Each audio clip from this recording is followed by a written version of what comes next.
So now our second last in this session, Professor Anup Dixit will be talking on a classy invariant. Why is a problem here? A class invariant, I understand. This is a trivial concept, or concept is in object-oriented programming. This why is creating a problem, and I looked in a Google, Wikipedia, I did not find. So he will tell me what is the difference between a class invariant and a classy invariant. So he is talking on a classy invariant. Thank you, Hassan, for the introduction, and it's a pleasure to speak in this IMSC 60 celebration. IMSC has always had a special place in my mathematical journey. As an undergraduate student at CMI, I have taken several courses here, 3 courses from Balu, 1 from Amri, Vishwanath, Raghavan, Shawnli has all given lectures to me. So now they're all my colleagues, so it's a real pleasure. Okay, so I am going to talk about, this classy invariant. When I said the Y is actually just to deceive you, to get more audience. So what I'm going to talk about is a very important problem in number theory. But because this is a wider audience, it's my sincere attempt to make it more accessible to everybody, and hope everybody can enjoy the slides, except for the last few slides, which may be a little technical. Okay. All right. So I'll start with prime numbers, which is we have already seen in the first session today. Nitin Saxena talked about how important prime numbers are, how difficult factorization problems are. So any natural number greater than 1, whose only divisors are 1 in itself, is called a prime number. Examples 2, 5, 7, 17, 19, etc. And these form the most important objects of study in number theory, but we know very little about them. We know a lot about them, but that all amounts to very little. Let's first see what all things we know about primes, not all the things, but what are the important things we know about the primes. There are infinitely many primes. This, of course, is known to all of you. The argument is quite simple. If there are finitely many, take their product, add 1. That's not divisible by any of these numbers, so that must be itself a prime number. And this was done by Euclid in 300 BC. 2000 years later, Dirichlet proved that there are infinitely many primes in any arithmetic progression if the first term A and the common difference D are relatively prime, are co-prime. This is a difficult theorem, and he in fact laid the foundations of representation theory, Dirichlet characters, to be able to prove this theorem. Okay, now let's take let's go back a few years. We do know that this is the theorem of Goldbach in 1752, and he proved that there is no polynomial which is always gives you a prime number when you calculate it over every natural number. So there is no polynomial which will always generate a prime number. This is a rather easy statement. You can give it to any undergraduate student, or in fact a high school student, and he should be able to prove it. It's an interesting question to figure out. So a natural question is, if you give me a polynomial, can it produce a prime number infinitely often? So now if you take a linear polynomial like ax plus b, by Dirichlet's theorem, that will produce prime numbers infinitely often.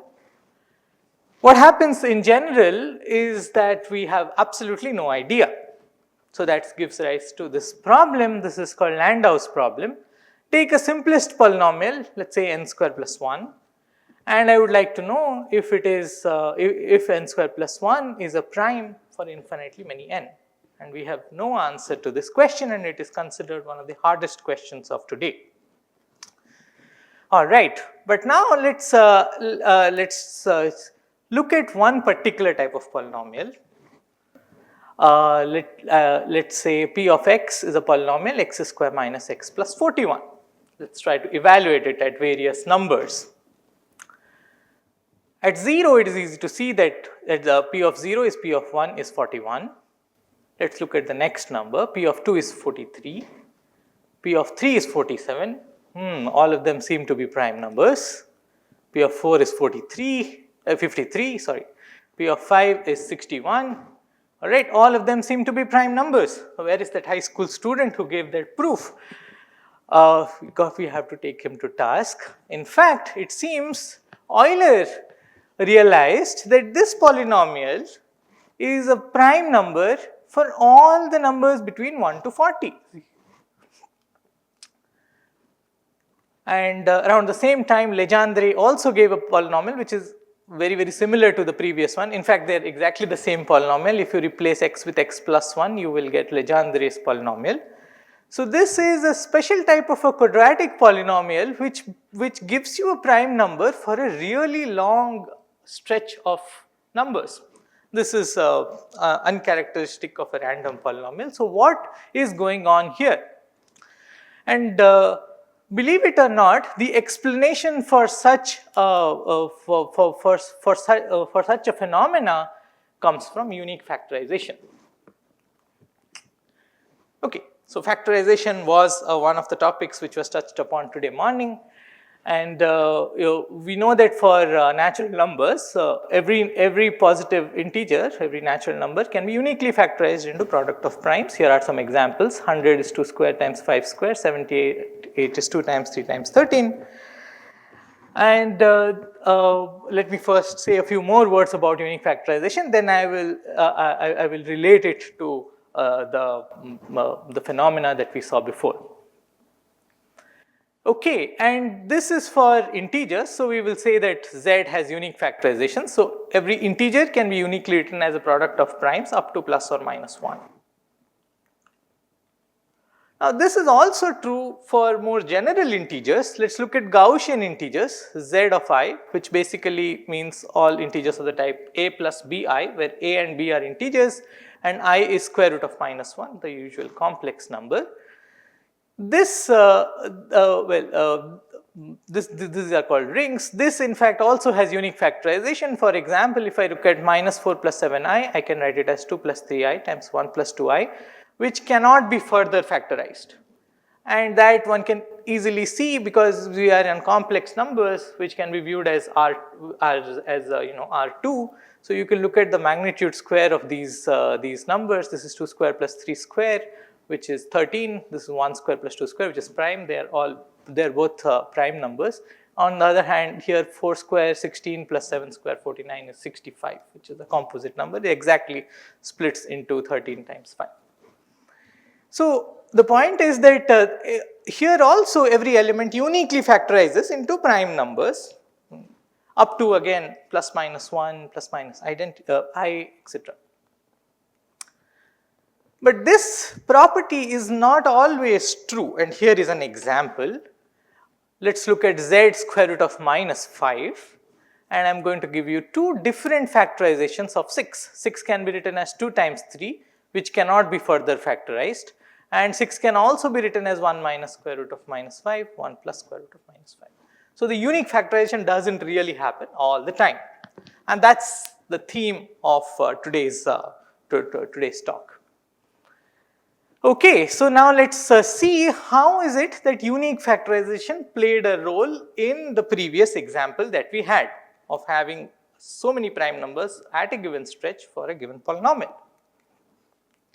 Okay, so this is not a unique, does not have unique factorization. So let's go back to our quadratic polynomial x square minus x plus 41, Euler's polynomial. So as we all know, quadratic equation, you can compute its discriminant. Here the discriminant is minus 163. And I also know how to factorize a quadratic polynomial. So this is going to be x minus this quantity, x minus this quantity. So this is 1 minus square root of 163 over 2, 1 plus square root of 163 over 2. Okay, so suppose this polynomial, suppose for some value of x, this is a composite number. Then I can write it as some p times q, where p and q are some other natural numbers both greater than 1. Now suppose that happens, then if this particular ring Z of whatever we have inside, like 1 plus square root of minus 163 over 2. If this has unique factorization, then I should be able to write my P and Q as the product of two conjugates. Okay, I made a mistake here. I should have written A1 prime plus B1. B1 should remain the same.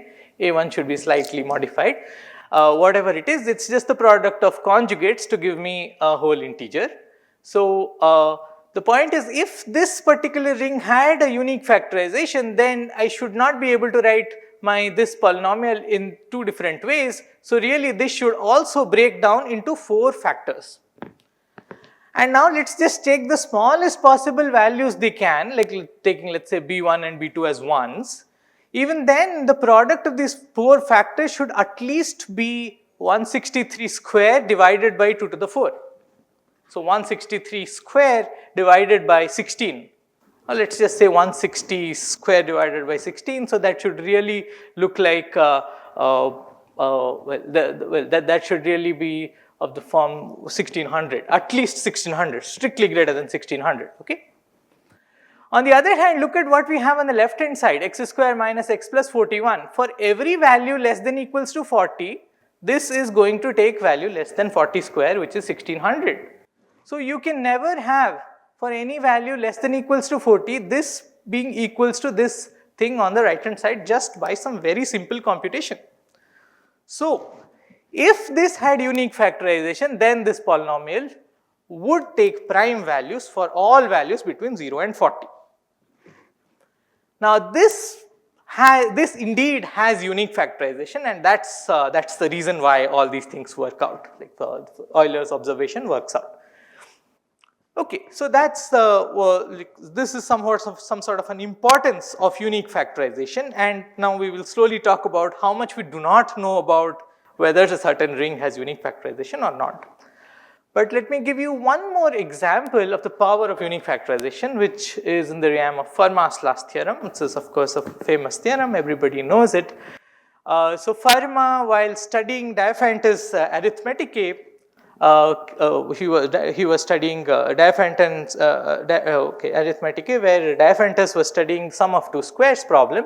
So Fermat scribbled in the margin of the book, saying that x to the n equals to y to the n plus z to the n does not have any non-trivial solutions, that is, shouldn't take 0, 0, 0 or 1, 1, 0 type of thing, should not have any non-trivial solution, and at the same time he also said that he had a fantastic solution for it, but the margin is too small to put it down.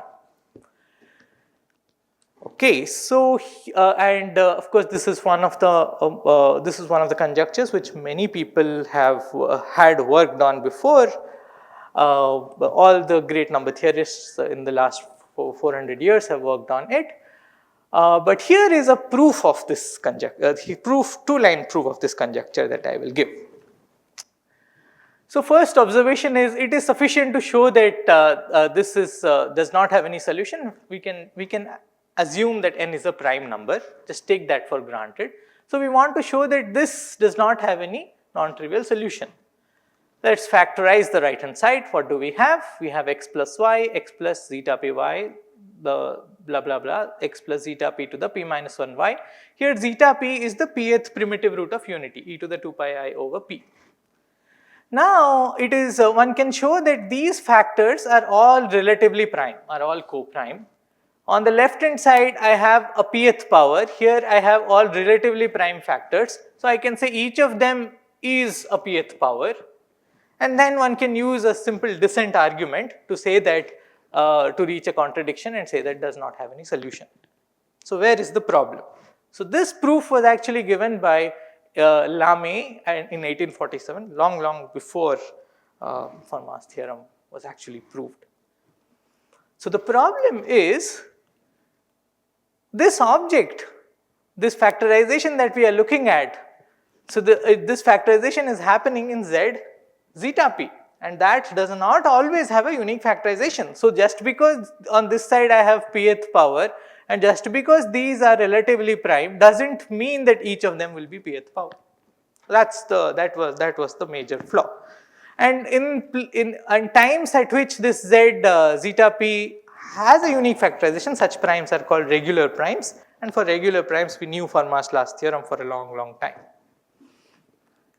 And to end the story, this Fermat's last theorem was finally resolved by Andrew Wiles and Richard Taylor in 1993 to 95. Richard Taylor fixed the last block in the proof of Andrew Wiles, and this relied on a deep connection which in the morning Srinivas alluded to, deep connection between elliptic curves and modular forms. The connection is via L functions.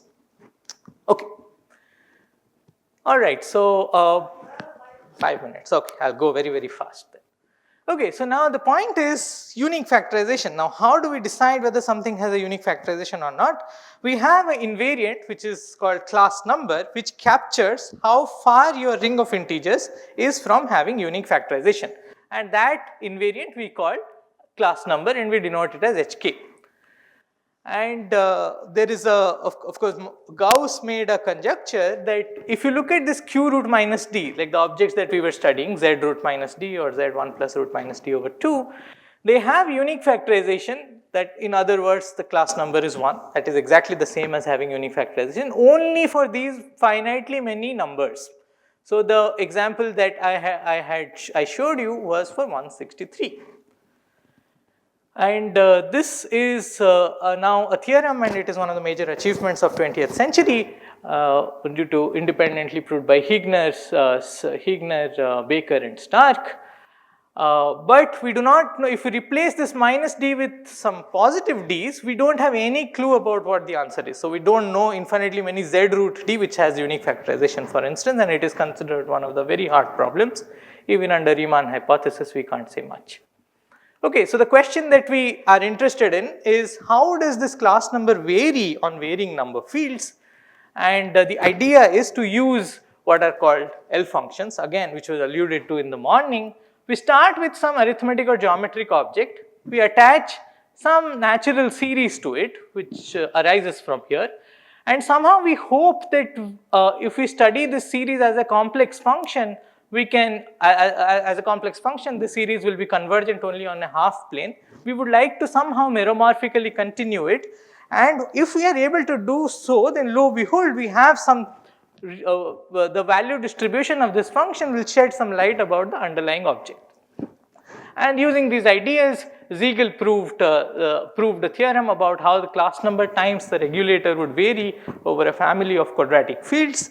Brouwer generalized this theorem for Galois fields under a certain condition, and I showed it for some other families. Okay, there are more terms here to explain which I do not have time to do, but here is a exact application.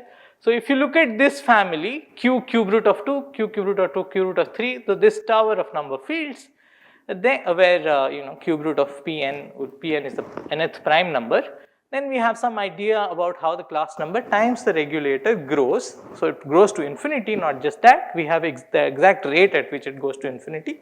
Log of class number times the regulator grows at the rate of log of square root of discriminant. Okay, thank you very much.